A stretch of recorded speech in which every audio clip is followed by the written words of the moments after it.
ನಮಸ್ಕಾರ, ಇದು KGF V ಟಿವಿನ ಸುದ್ದಿಗಳು. ನಿಮ್ಮೆಲ್ಲರಿಗೂ ಸ್ವಾಗತ ಸುಸ್ವಾಗತ. ಮರಿದ್ರೆ ನಮ್ಮ ಚಾನೆಲ್ ಅನ್ನ ಸಬ್ಸ್ಕ್ರೈಬ್ ಹಾಗೂ ಬೆಲ್ ಬಟನ್ ಅನ್ನ ಕ್ಲಿಕ್ ಮಾಡ್ಕೊಳ್ಳಿ. ಅದೇ ರೀತಿಯಾಗಿ ಫೇಸ್ಬುಕ್ ಹಾಗೂ ಟ್ವಿಟರ್ ಅಲ್ಲಿ ನಮ್ಮನ್ನ ಫಾಲೋ ಮಾಡಬೇಕಂದ್ರೆ ಲಿಂಕ್ ಡಿಸ್ಕ್ರಿಪ್ಷನ್ ಅಲ್ಲಿ ಇದೆ, ಮರಿದ್ರೆ ಕ್ಲಿಕ್ ಮಾಡಿ ಫಾಲೋ ಮಾಡ್ಕೊಳ್ಳಿ. ಇವತ್ತಿನ ಸುದ್ದಿ, ಬಿಜೆಪಿನ ಮೊದಲನೇ ಕ್ಯಾಂಡಿಡೇಟ್ ಅನೌನ್ಸ್ ಮಾಡಿದ್ದು ಪ್ರಸನ್ನ ಶ್ರೀ ಲಕ್ಷ್ಮೀ ವೆಂಕಟರಮಣ ಸ್ವಾಮಿ ದೇವಸ್ಥಾನದ ಕಲ್ಯಾಣ ಮಂಟಪದಲ್ಲಿ. ಹರೀಶ್ ಅನ್ನೋರು ವಾರ್ಡ್ ನಂಬರ್ 22 ಸ್ವರ್ಣ ವಾರ್ಡ್ಗೆ ಬಿಜೆಪಿನ ಮುನ್ಸಿಪಲ್ ಕೌನ್ಸಿಲರ್ ಕ್ಯಾಂಡಿಡೇಟ್ ಅಂತ ಇಂಟ್ರಡಕ್ಷನ್ ಮಾಡಿದ್ರು. ಕೌನ್ಸಿಲರ್ ಆದ ಎಂ ವಿಜಯ್ ಕುಮಾರ್ ಈ ಕಾರ್ಯಕ್ರಮದಲ್ಲಿ ಪಾಲ್ಗೊಂಡಿದ್ರು. ಮಾಜಿ ಶಾಸಕರಾದ ವೈ ಸಂಪಂಗಿ ಪಾಲ್ಗೊಂಡು ಅವರು ಪೀರಿಯಡ್ ಅಲ್ಲಿ ಮಾಡಿರುವ ಎಲ್ಲ ಕೆಲಸಕ್ಕೂ ಅಂಬೇಡ್ಕರ್ ಭವನ ಆಗಲಿ, ಅಶೋಕ್ ನಗರ್ ರೋಡ್ ಆಗಲಿ, ಇದಕ್ಕೆಲ್ಲ ಅಡ್ಡ ನಿಂತಿರೋರು ಯಾರು ಅಂದ್ರೆ KH ಮುನಿಯಪ್ಪ ಅಂತ ಭಾಷಣ ನೀಡಿದ್ರು. ವೈ ಸಂಪಂಗಿ ಎಲ್ಲ ಸಾರ್ವಜನಿಕರಿಗೂ ನ್ಯೂ ಇಯರ್ ಹಾಗೂ ಸಂಕ್ರಾಂತಿ ಹಬ್ಬದ ಗಿಫ್ಟ್ ಆಗಿ ಟಿಫನ್ ಕ್ಯಾರಿಯರ್ ಅನ್ನ ಪ್ರೆಸೆಂಟ್ ಮಾಡಿದ್ರು. ಮಾಜಿ ಶಾಸಕರಾದ ವೈ ಸಂಪಂಗಿ, ಕೌನ್ಸಿಲರ್ ಆದ ವಿಜಯ್ ಕುಮಾರ್ ಹಾಗೂ ಬಿಜೆಪಿನ ವಾರ್ಡ್ ನಂಬರ್ 22ನೇ ಕೌನ್ಸಿಲರ್ ಕ್ಯಾಂಡಿಡೇಟ್ ಆದ ಹರೀಶ್ ಅವರು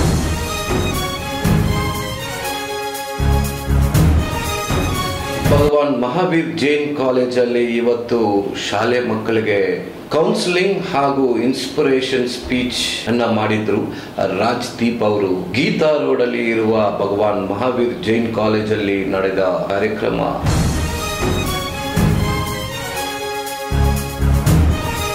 ಎಂಟಿ ಟಿಪ್ಪರ್ ಲಾರಿ ಹೈಡ್ರಾಲಿಕ್ ಮಿಸ್ಟೇಕ್ ಇಂದ 5 lakhs ಅಲ್ಲಿ ಆಕ್ಸಿಡೆಂಟ್ ಆಯಿತು. ಇದರಲ್ಲಿ ಯಾವೊಂದು ಕ್ಯಾಶುಯಾಲಿಟಿನೂ ರಿಪೋರ್ಟ್ ಆಗಿಲ್ಲ. ಡ್ರೈವರ್ ಹಾಗೂ ಎಲ್ರಿಗೂ ಸೇಫ್. ಟ್ರಾಫಿಕ್ ಸುಮಾರು 1 hour ಜಾಮ್ ಆಗಿತ್ತು. ನಂತರ ಆ ಲಾರಿಯನ್ನ ಇಳಿಸಿ ಟ್ರಾಫಿಕ್ ಅನ್ನ ಕ್ಲಿಯರ್ ಮಾಡಿದ್ದಾರೆ. 5 lakhs to ಹೆನ್ರೀಸ್ ಮಧ್ಯ ನಡೆದಿರುವ ಆಕ್ಸಿಡೆಂಟ್.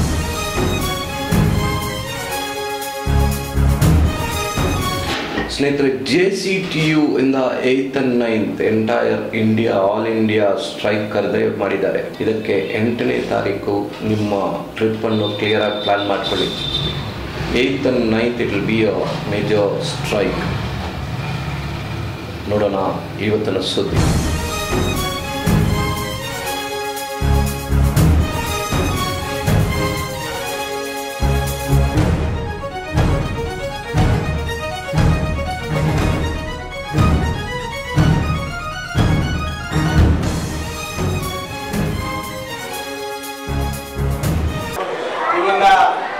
ಗೆಲ್ಸ್ಕೊಡಿ ಅಂತೇಳಿ ನಾನು ನಿಮಗೆ ವಿನಂತಿ ಮಾಡ್ತೇನೆ. ಇದು ನಾನು ಮಾಡಿದ್ದು ಅಭ್ಯರ್ಥಿ ಅಲ್ಲ, ಇದು ನಾನು ಮಾಡಿದ್ದು ಅಭ್ಯರ್ಥಿ ಅಲ್ಲ, ಇದು ನಾನು ಮಾಡಿದ್ದು ಅಭ್ಯರ್ಥಿ ಅಲ್ಲ, ಇದು ನಾನು ಮಾಡಿದ್ದು ಅಭ್ಯರ್ಥಿ ಅಲ್ಲ. ಕೆಲವು ಮುಖಂಡಗಳೆಲ್ಲ ಕೂಡ ಸೇರಿ ನೀವು ಮಾಡಿರ್ತಕ್ಕಂಥದ್ದು. ಹಂಗಾಗಿ ಈಗಾಗಲೇ ನಿಮ್ಮೆಲ್ಲರ ಮಧ್ಯೆಯಲ್ಲಿ ಸಾರ್ವಜನಿಕವಾಗಿ ಸೇವೆ ಮಾಡ್ತೀನಿ, ಅವಕಾಶ ಕೊಡಿ ಅಂತಕ್ಕಂಥ ಏನು ವಿನಂತಿಯನ್ನ ಮಾಡ್ತಾ ಇದ್ದಾರೆ. ಆಮೇಲೆ ಇದೆಲ್ಲ ಆದ್ಮೇಲೆ ನಮ್ಮ ಎಲೆಕ್ಷನ್ ಬರ್ತದೆ, ಮತ್ತೆ ತಿರುಗಿ ಬಂದು ನಿಮ್ಮೆಲ್ಲರೂ ಕೈ ಕಾಲು ಮುಗಿತೀನಿ, ನನ್ನೂ ಮರಿಬೇಡಿ ಹೇಳಿ.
22வது வார்டில் நம்முடைய தம்பி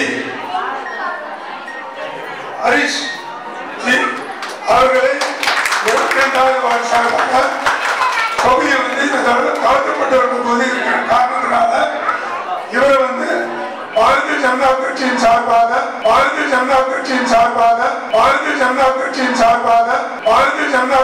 சார்பாக வேட்பாளராக நம்ம முன்னாள் சட்டமன்ற உறுப்பினர் ஒய் சம்பங்கி அவர்கள் முன்னிலையில் அவரை அறிமுகம் செய்வதோடு அவரை ஜெயிக்க வைக்கணும்னு சொல்லிட்டு உங்க எல்லாருடைய பாசத்தோடும் பணியோடும் கையில் கொண்டு கேட்டுக்கொள்கிறேன்.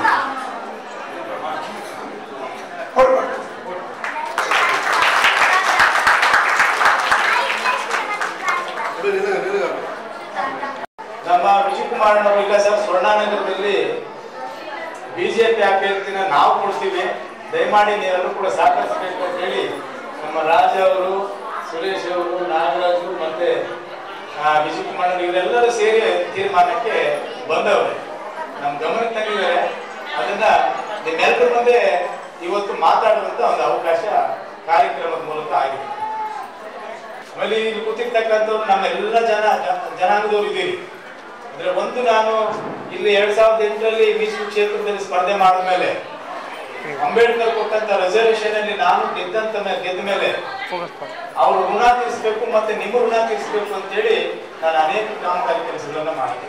ಇವತ್ತು ನೋಡ್ರಿ, ನೀವು ಕೋರ್ಟ್ ಪಕ್ಕದಲ್ಲಿ ಅಂಬೇಡ್ಕರ್ ಭವನ ನೀವು ನೋಡ್ರಿ, ಅಂಬೇಡ್ಕರ್ ಭವನ ಕಟ್ಟಿದ್ದೇನೆಂದ್ರೆ ಛತ್ರ ಚೌಟ್ರಿ ಟೈಪ್ ಮಾಡ್ಲಿ ಅಂತ. ಎಲ್ಲಾ ಜಾತಿಯಲ್ಲೂ ಬಡವರು ಇದ್ದೇ ಇರ್ತಾರೆ, ಯಾವ ಜನಾಂಗದಲ್ಲಿ ಬಡವರಿಲ್ಲ. ಆ ಬಡವರ ಮಕ್ಕಳಿಗೆ ಮದುವೆ ಮಾಡಿ ಫ್ರೀಯಾಗಿ ಅಂತ ಹೇಳ್ಬಿಟ್ಟು ನಾನು ಅಲ್ಲಿ ಚೌಟ್ರಿ ಕಟ್ಟಿದ್ದಪ್ಪ. ಇವತ್ತು ಅದಕ್ಕೆ ಸ್ಟೇ ತಕೊಂಡ್ಬಂದಿಸಿದ್ರೆ ಆ ಚೌಟ್ರಿ ಹೆಂಗಿದೆ? ಇವತ್ತು ಅದಕ್ಕೆ ಸ್ಟೇ ತಕೊಂಡ್ಬಂದಿಸಿದ್ರೆ ಆ ಚೌಟ್ರಿ ಹೆಂಗಿದೆ? ನೀವು ಇವತ್ತು ಯಾವುದೇ ಚೌಟ್ರಿಗೆ ಹೋದ್ರು ಕೂಡ ಕಮ್ಮಿ ಅಂದ್ರೂ ಕೂಡ 50,000 ರೂಪಾಯಿ ಮೇಲೆ ಕಟ್ಟಬೇಕಾ? ಒಂದು ತಂದೆ ತಾಯಿ ಮಕ್ಕಳಿಗೆ ಮದುವೆ ಮಾಡ್ಬೇಕಂತ ಹೇಳಿದ್ರೆ ಎಷ್ಟು ಕಷ್ಟಪಡ್ತಾರೆ, ಕೂಲಿಗೆ ಹೋಗ್ತಾರೆ, ಇಲ್ಲಿಂದ ಬೆಂಗಳೂರಿಗೆ ಟ್ರೈನ್ ಅಲ್ಲಿ ಟ್ರಾವೆಲ್ ಮಾಡ್ತಾರೆ. ಬೆಳಗ್ಗೆ 4 ಗಂಟೆಗೆ ಎದ್ದು ಹೋದ್ರೆ ಸಾಯಂಕಾಲ 9 ಗಂಟೆ 10 ಗಂಟೆಗೆ ಮನೆಗೆ ಬರ್ತಾರೆ. ಎಷ್ಟೋ ತಂದೆ ತಾಯಿಗೆ ತಾನು ಜನ್ಮ ಕೊಟ್ಟಂತ ಮಗುಗೆ ಇವ್ರ ಅಪ್ಪನ ಅಮ್ಮ ಅಂತ ಗುರುತು ಹಿಡಿಯೋದಕ್ಕೆ ಎಷ್ಟೋ ವರ್ಷ ಹಿಡಿತದೆ, ಹೌದಲ್ಲ ಅಲ್ವಾ? ಅಂತ ಪರಿಸ್ಥಿತಿ ನಮ್ಮ KGF ಅಲ್ಲಿ ಎಲ್ಲ ಜನ ವಾಸ ಮಾಡ್ತಾ ಇದ್ದಾರೆ. ಅಂತವ್ರಿಗೆ ಏನಾದ್ರೂ ಒಂದು ಬದಲಾವಣೆ ತರಬೇಕು ಅಂತೇಳಿ ನಾನು ಕಷ್ಟಪಟ್ಟು ಅಂಬೇಡ್ಕರ್ ಭವನ ಕಟ್ಟಿ ನಮ್ಮ ಕ್ಷೇತ್ರದಲ್ಲಿ ಇರ್ತಕ್ಕಂಥ ಎಲ್ಲ ಬಡವರಿಗೆ, ಎಲ್ಲ ಜನರ ಬಡವರಿಗೆ ಅಲ್ಲಿ ಮದುವೆ ಕಾರ್ಯಗಳು, ಒಳ್ಳೆ ಕಾರ್ಯಕ್ರಮಗಳು ನಡೀಲಿ ಅಂತೇಳಿ 2.5 ಕೋಟಿ ರೂಪಾಯಿ ನಾವು ಅಲ್ಲಿ ಭವನವನ್ನು ನಿರ್ಮಾಣ ಮಾಡಿದ್ವಿ. ಇವತ್ತು ನನಗೆ ಹೆಸರು ಬಂದ್ಬಿಡ್ತದೆ ಅಂತೇಳಿ ಅದಕ್ಕೆ ಸ್ಟೇ ತಗೊಂಡ್ಬಂದು ನಿಲ್ಸಿದ್ದಾರೆ. ಅಲ್ಲಿ ನಾನು ಯಾವ್ದು ಸೈಟ್ ಇಲ್ಲ, ಯಾವ್ದು ಕಮರ್ಷಿಯಲ್ ಕಾಂಪ್ಲೆಕ್ಸ್ ಇಲ್ಲ, ನಂದು ಯಾವ ಜಮೀನು ಇಲ್ಲ. KGF ಜನರು ಮಾಡಿದೆ ಒಳ್ಳೇದು. ಆಮೇಲೆ ಅಶೋಕ್ ನಗರ ರೋಡ್ನ ದೊಡ್ಡದು ಮಾಡಬೇಕು, ಅಲ್ಲಿ ಬಹಳ ರಸ್ತೆ ಅಧ್ವಾನ ಆಗಿದೆ, ಚೆನ್ನಾಗಿಲ್ಲ, ಅದನ್ನೇನಾದ್ರೂ ಮಾಡಬೇಕು ಅಂತೇಳಿ ಸಾರ್ವಜನಿಕರ ಅಪೇಕ್ಷೆ ಏನಿತ್ತು ಅದರಂತೆ ಕೆಲಸ ಮಾಡಿದೆ. ಅದನ್ನು ಕೂಡ ಇನ್ ಟೈಮಲ್ಲಿ ಕೆಲಸ ಮಾಡಕ್ಕೆ ನನಗೆ ಬಿಟ್ಟಿಲ್ಲ. ಯಾಕಂದ್ರೆ ಕಳೆದ ಟೈಮ್ ನಮ್ಗೆ ಅಧಿಕಾರ ಸಿಕ್ಕಿಲ್ಲ, ರಾಜ್ಯದಲ್ಲಿ ಕಾಂಗ್ರೆಸ್ ಸರ್ಕಾರ ಇತ್ತು. ಅದೇನಾದ್ರೂ ನನ್ನ ಮಾತು ನಂಬಿ ಎಲ್ಲರೂ ಕೆಲಸ ಬೇಗ ಮಾಡ್ಬಿಟ್ರೆ ಸಂಪಂಗಿಗೆ ಇನ್ನೂ ಒಳ್ಳೆ ಹೆಸರು ಬಂದ್ಬಿಟ್ರೆ ಇನ್ನೊಂದ್ಸಾರಿ ಸಂಪಂಗಿಗೆ ಗೆದ್ಬಿಡ್ತಾನೆ ಅಂತೇಳಿ ದ್ವೇಷ ಇಟ್ಕೊಂಡು ನನಗೆ ತೊಂದರೆ ಕೊಡ್ಕೊಂಡೇ ಬಂದ್ರು ಈ ಕ್ಷೇತ್ರದ MP.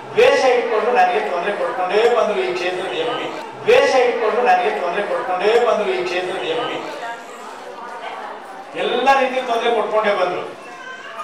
ಮುನಿಯಪ್ಪನವರು MP ಎಲೆಕ್ಷನ್ ಬಂದಾಗ ಯಾವ ರೀತಿ ಸುಳ್ಳು ಹೇಳಿ ನಿಮ್ಮನ್ನ ಓಟ್ ಕೇಳ್ಕೊಂಡು ಹೋಗ್ತಾರೋ ಅದೇ ಪಾಠನ ತನ್ನ ಮಗಳಿಗೂ ಕಳಿಸ್ತಾ ಇದ್ದಾರೆ. ದಯಮಾಡಿ ಅವ್ರ ಮಾತು ಕೇಳಬೇಡಿ ಅಂತೇಳಿ ನಿಮ್ಮನ್ನ ಪರಿಪರಿಯಾಗಿ ಕೇಳಿದ್ವಿ, ಕೈ ಮುಗಿದ್ವಿ, ಕಾಲ ಮುಗಿದ್ವಿ, ಎಲ್ಲಾ ಕೇಳಿದ್ವಿ.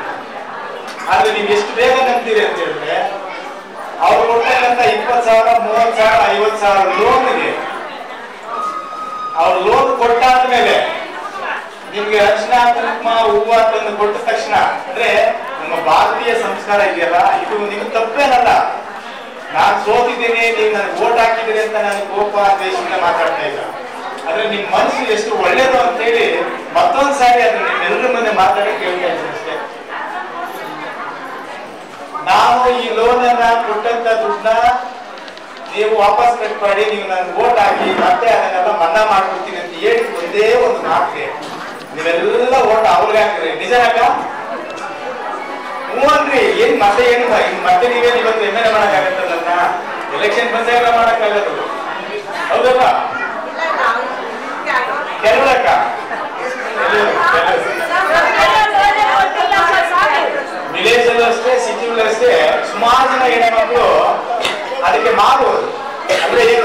ಬಡತನ ಕಷ್ಟ ಇದೆ, ಏನೋ 30,000 50,000 ನಮ್ಗೆ ಸಿಕ್ಕಿದ್ರೆ ಫ್ರೀಯಾಗಿ ಮಾಡ್ಬಿಡ್ತಾರಂತಲ್ಲ, ಹೋದ್ರೆ ಹೋಗ್ಲಿ ಪಾಪ ಹಾಕ್ಬಿಡೋಣ ಈ ಸಾರಿ ಅಂತೇಳಿ ಎಷ್ಟೋ ಜನ ಹೆಣ್ಮಕ್ಳು ಅವ್ರ ಮನೇಲಿರ್ತಕ್ಕಂಥ ಹಿರಿಯರು ಮತ್ತೆ ಗಂಡಸರು ಮಾತು ಕೇಳಿದ್ರೆ ನಾವು ಮಾತು ಕೊಟ್ಟಿದ್ದಕ್ಕೆ ಮಾತು ಪ್ರಕಾರ ನಡ್ಕೊಳ್ಳೋಣ ಅಂತೇಳಿ ನೀವು ಓಟ್ ಹಾಕಿದ್ರೆ ನೀವು ತಪ್ಪಲ್ಲ. ಯಾಕಂದ್ರೆ ನೀವು ಮಾತಿಗೆ ಮತ್ತೆ ನೀವು ಆ ಮಾತಾಡಿದಂತ ಸಂದರ್ಭಕ್ಕೆ ನೀವು ಗೌರವ ಕೊಟ್ಟು ನಡ್ಕೊಂಡಿದ್ದೀರಿ, ನೀವು ತಪ್ಪಲ್ಲ.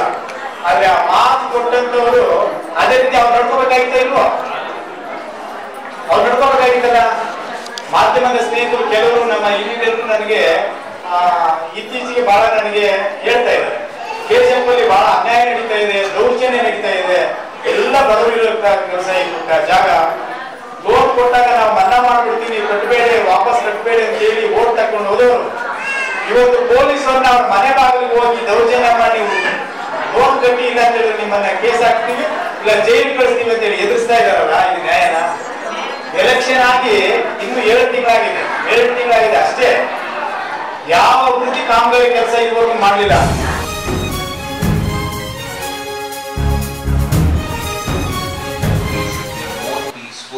And you should be more calm rather than getting panic. Haven't you get panicky, right? Haven't you seen that when you go for writing your exam, especially your maths exam? How many times you go to the toilet? Oh my God! Or whichever subject you have, correct or no? And if you are not going to have the same emotional state at the time of writing your final exam, you will not be able to retrieve. What you will not be able to? So what do? Do you all get panicky when you all get the exams? When you hear about the exams or no? Yeah, you all will get panicky. You all will start wondering. When he was from 10 years old, he used to see the skies and he used to see this pilot, these planes go up in the sky, and he said, my dream in life is to become a... So life passed, time passed. He joined engineering, he did science, and the time came for him to write his Air Force exams. Remember, to become an Air Force pilot, you have to write your Indian Air Force pilot exams, and then you have to go for simulation training and all. You have to go for your interview. Only then you become an Air Force. So he said, okay, let me write this exam. So he wrote the exam. First time he failed in his exam. Very disappointed. Second time also he wrote the Air Force exams. He failed. Third time also he wrote his exams. He failed. Last attempt. Remember, there is an age limit for you to write the Air Force pilot exams. So this time he put in all his effort. He put in all his effort and he wrote his Air Force pilot exams. And he cleared the Air Force pilot exams. And he said, yay, very good, I cleared my Air Force pilot exam. Now I'm going to do well. Now they called him for the interview. This is around 30-40 years back, okay? Remember, this is in the 1970s. Got it? And they called him for the final interview, and they have a simulation test. In those days, the Air Force simulation test used to be conducted in Dehradun. Have you heard of a place called Dehradun? So it was the Indian Military Academy in Dehradun. Don't tell, oh, from today I'm not going to prepare. You take me other. You do your best, but leave the rest. Do your best. You try your best. You try whatever you can in your way. But your actions are in your control. But is the results in your control? They are not in your control. It depends upon the person correcting. You put in your effort. Correct? ಸ್ನೇಹಿತರೆ, ಇಷ್ಟೊತ್ತು ನೀವು ನೋಡಿದ್ದು KGF VTVನ ಸುದ್ದಿ. ಮರಿದ್ರೆ ನಮ್ಮ ಚಾನಲನ್ನು subscribe ಹಾಗೂ bell ಬಟನನ್ನು click ಮಾಡ್ಕೊಳ್ಳಿ. ಅದೇ ರೀತಿಯಾಗಿ ಫೇಸ್ಬುಕ್ ಹಾಗೂ ಟ್ವಿಟರಲ್ಲಿ ನಮ್ಮನ್ನು ಫಾಲೋ ಮಾಡಬೇಕಂದ್ರೆ ಲಿಂಕ್ ಡಿಸ್ಕ್ರಿಪ್ಷನಲ್ಲಿ ಇದೆ. ಮರಿದ್ರೆ ಫಾಲೋ ಮಾಡ್ಕೊಳ್ಳಿ. ಮುಂದಿನ ಸುದ್ದಿಯಲ್ಲಿ ನೋಡೋಣ. ನಮಸ್ಕಾರ.